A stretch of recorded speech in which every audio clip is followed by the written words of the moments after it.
რუსეთში მაინც იწყება აჯანყების ტალღა. ვლადიმერ პუტინის წინააღმდეგ, უკრაინის წინააღმდეგ ომის დასრულების მოთხოვნით, წინააღმდეგ შემთხვევაში რუსეთს სოციალური აფეთქება ელოდება, რომელსაც კრემლი ვერ გაუმკლავდება. რუსეთის სახელმწიფო დუმაში მოხდა ის, რაც 1 წლის წინ შეუძლებლად ჩანდა. ვლადიმერ პუტინი შეეჯახა იშვიათ საჯარო მოთხოვნას სახელმწიფო დუმისგან, წარადგინოს რეალური გეგმა უკრაინის წინააღმდეგ ომის დასრულების შესახებ. ანუ სახელმწიფო დუმაში მოითხოვეს, რომ პუტინს აეხსნა, საერთოდ როგორ დასრულდება ეს ომი. გვაჩვენა გეგმა, საით მივდივართ საერთოდ. იმიტომ რომ ეს განცხადებები დენაციფიკაციაზე, დემილიტარიზაციაზე, ნაცისტებზე და ასე შემდეგ, ეს სრული აბსურდია. ამას უკვე დაუბანელი რუსებიც კი იწყებენ მიხვედრას. სახელმწიფო დუმის ტრიბუნიდან გაისმა ფრაზა, რისთვისაც სულ ცოტა ხნის წინ რუსეთში შეიძლება სისხლის სამართლის საქმე არ ძრულიყო.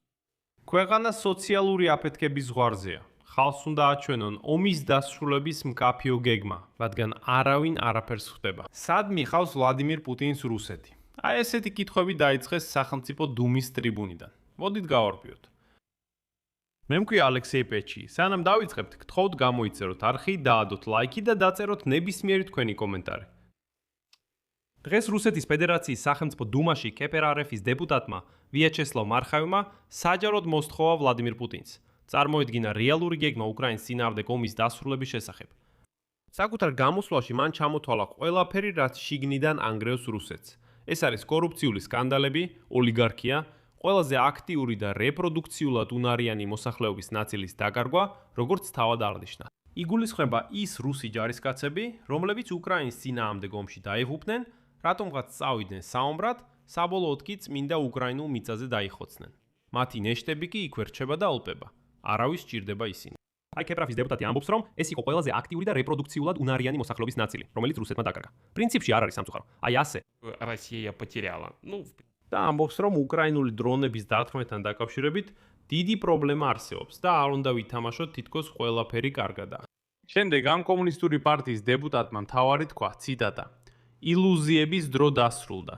ქვეყანა სოციალური აფეთქების ზღვარზეა. და დაამატა, რომ ამისთვის პასუხისმგებლობა დაეკისრება სწორედ გამყარებულ მმართველ ძალას, ვლადიმერ პუტინის რეჟიმის სახით. თუ სიტუაცია არ შეიცვლება, ამბობს ის, სოციალური მღელვარება და ქაოსი კიდევ უფრო მოსაოდნელი გახდება, ხოლო დასავლეთი ამით აუცილებლად ისარგებლებს. და მარხაევი ამაში მარტო არ არის. საქმე იმაშია, რომ ის უბრალოდ აგრძელებს იმ საჯარო ფიგურების სიას, რომლებიც ოფიციალური პუტინის ხაზიდან გადადიან. მაისის ბოლოს იმავე პარტიის კიდევ ერთმა დეპუტატმა, რენატ სულეიმანოვმა, მოუწოდა ომის სწრაფად დასრულებას და განაცხადა, რომ ეკონომიკა ვერ გაუძლებს მის გაგრძელებას. და კიდევ უფრო ადრე, კრემლის ყოფილი აქტიური მხარდამჭერი, ეგრეთ წოდებული Z პროპაგანდისტი ილია რემესლო, პუტინის წინააღმდეგ გამოვიდა, რუსეთის პრეზიდენტის სამხედრო დამნაშავედ და ქურდად მოიხსენია. და როდესაც ასეთი ხმები იწყებს გაჟღერებას სახელმწიფო დუმაში, ეს უკვე თითქოს შემთხვევითობა აღარ არის.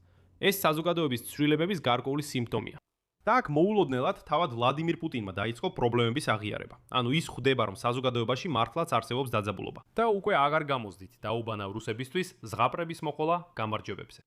პუტინმა აღიარა, რომ რუსეთის არმია არა ისე სწრაფად როგორც სურდათ, მაგრამ მაინც ყოველდღე ნელ-ნელა წინ მიიწევს ფრონტზე. შემდეგ ციტატა მელოდი, კარსანი ჯუჯა ვლადიმერ პუტინის. ჩვენ ყველაფერი გამოვდის. არა ისე სწრაფად როგორც გსურს, მაგრამ მაინც ყოველდღე წინ მივდივართ. ნელ-ნელა ვამყარებთ კონტროლს ჩვენს ტერიტორიებზე. ასე იქნება. ამას მივახცევთ. ამაში არავის უნდა ეპარებოდეს ეჭვი. ანუ როგორც ჩანს, ის ამბობს, ეჭვი არ უნდა იყოს. და კიდევ რამდენიმე ასეული რუსი ივანი მოკვდება ომში უკრაინის წინააღმდეგ. ხოლო იქნებ რამეს მივახცევთ. მაგრამ როგორც ხედავთ, ეჭვები არსებობს. მაგრამ აქ ჩნდება კითხვა. რატომ ირღვევა პუტინის რეჟიმის საფუძველი? საიდან მოდის ასეთი ხმები? პირველ რიგში, იმიტომ რომ რუსეთის ფედერაციის ეკონომიკა კრიზისში შედის. ზრდა პრაქტიკულად შეჩერებულია, ინფლაცია მაღალი რჩება, ხოლო უკრაინის დართმევმა ნავთობგადამამუშავებელ ქარხნებსა და ტერმინალებზე სერიოზულად დააზარალა მოსკოვის ბიუჯეტი. საქმე იმაშია, რომ ოფიციალური მონაცემებით ნავთობის გადამუშავება 16 წლიან მინიმუმამდე დაეცა. სამხედრო ხარჯების ციფრები მაშინაც კი კრემლისთვის შემაშფოთებლად გამოიყურება. 2026 წლის დასაწყისში სამხედრო ხარჯები წელიწადში 30%-ზე მეტით გაიზარდა და 46%-ს მიაღწია. ბიუჯეტური ხარჯების მთლიან მოცულობაში. თუ შევადარებთ რუსეთის ფედერაციის ბიუჯეტის შემოსავლებს, სურათი კიდევ უფრო მკაცრი. იანვრიდან მარტამდე სამხედრო ხარჯები რუსეთის ბიუჯეტის შემოსავლების 2/3-ს უტოლდებოდა. ანუ ფაქტობრივად ფედერალური ბიუჯეტიდან ყოველი მეორე რუბლი ომზე იხარჯება. უბრალოდ მოусმინეთ. ბიუჯეტის შემოსავლების 2/3 ომზე მიდის. 2/3. ეს არ არის 30%, ეს 2/3-ია.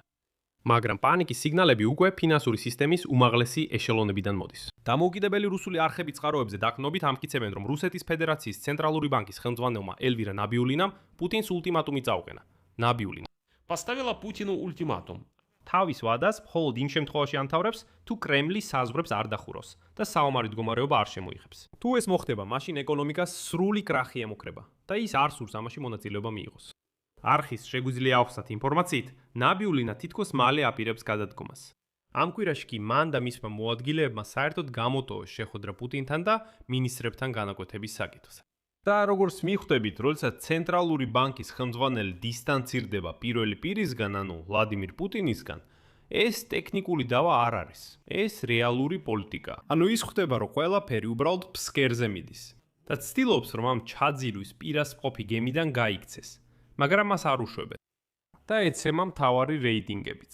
სახელმწიფო ვციომი ამ კვირაში წყვეტს პუტინისადმი ნდობის ღია რეიტინგის გამოქვეყნებას, რადგან ის სრულმასშტაბიანი ომის დაწყების შემდეგ მინიმუმამდე დაეცა. აპრილის დასაწყისში პრეზიდენტ ვლადიმირ პუტინს პოლიტიკოსებს შორის დაასახელეს, მისაც ხოდ 29.5% რუსების ენდობა. ამის შემდეგ სოციოლოგიური გამოკითხვების გამოქვეყნება უცნაურად შეწყვიტეს. და ამბობენ, რა გჭირდებათ ეს? წარმოიდგინეთ, უბრალოდ რუსებს ეუბნებიან, კი ბატონო, ჩვენ არ ვიბრძოლებთ იმასთან, რომ რეიტინგები იქეცემა. რად უნდა პუტინს რამე გააკეთოს დაუბანელი რუსებისთვის? უბრალოდ მოდი რეიტინგები მოვაშოროთ და მორჩა. რა მნიშვნელობა აქვს, რამდენი ენდობა ან არ ენდობა პუტინს? ეს ხომ რუსეთია? ეს ველური ფარაა, რა მნიშვნელობა აქვს? კარგი, დაუშვათ გამოადა. 90 რუსი იტყვის, პუტინს არ უენდობითო. და რას იზამენ? არაფერს არ იზამენ. მათ უბრალოდ გააგზავნიან ომში, სიკვდილისკენ და მორჩა. ეს არის მთელი რუსეთი. და აქ სცენაზე გამოდის უკრაინული დაზორვა თავისი კოზირით. ზელენსკიმ დღეს განაცხადა, რომ უკრაინის სპეცსამსახურებმა მიიღეს ცდომა საიდუმლო დოკუმენტებზე, რომლებიც თავად ვლადიმირ პუტინის მაგიდაზე ხდება. საუბარია სწორედ კრემლის ხელმძღვანელის რეიტინგზე და რუსების უკმაყოფილებაზე მისი ქმედებებით. ზელენსკიმ ეს ასასე ჩამოაყალიბა. ვლადიმირ პუტინს იშვიათად აწვდიან სრულად სიმართლეს, დაუმალავ ინფორმაციას, მაგრამ ისიც კი რასაც ის ილებს, საშუალებას აძლევს გარკვეული დასკვნები გააკეთოს და ეს დასკვნა კრემლისთვის საშიშია. ასე წოდებული პროგნოზული მაჩვენებლები რუსების უკმაყოფილების შესახებ შეუჩერებლად გაიზრდება. და პუტინს უკვე ეხლა აჩვენ იმ აზრს, რომ აზდის შეჩერება ვერ მოხერხდება და ის პლატოზე არ გავა. სექტემბრამდე, როცა რუსეთში დაგეგმილია საპარლამენტო არჩევნები. სადაზორო სამსახურები ასევე იუწყებიან რეგიონებში საპროტესტო განწყობების მნიშვნელოვან ზრდაზე. და აქედან მოდის ზელენსკის ყველაზე ხმამაღალი განცხადება. შესაძლოა მშვიდობის შეთანხმება უკვე ვლადიმირ პუტინთან აღარ გაფორმდეს. იცვლება თუ არა ამასთან ერთად თავად ომი. აი მაგალითად The Times წერს, რომ კი იცვლება. გარდატეხა შეინიშნება, თუმცა გარკვეული შენიშვნებით. კიევის ოპტიმიზმის საფუძველი შეფასებაა. შეფასება, რომ უკრაინა ახლა კლავს, ან სამუდამოდ გამოხავს მწყობრიდან უფრო მეტ ჯარისკაცს, ვიდრე რუსეთი ასწრებს მათი გაწევას. უკრაინის სამხედრო დაზორვა მოწინააღმდეგის დანაკარგებს დაახლოებით თვეში 30,000-ად აფასებს.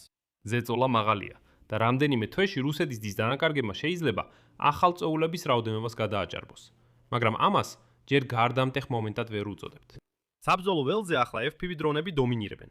უკრაინამ უპილოტო აპარატების წარმოების მიზანი გაორმაგა. Starlink-ის გათიშვამ რუსეთისთვის კიევს უნიკალური უპირატესობა მისცა 50-დან 200 კილომეტრამდე ზონაში. ანუ სწორედ ეს საშუალო დისტანციის დარტყმებია.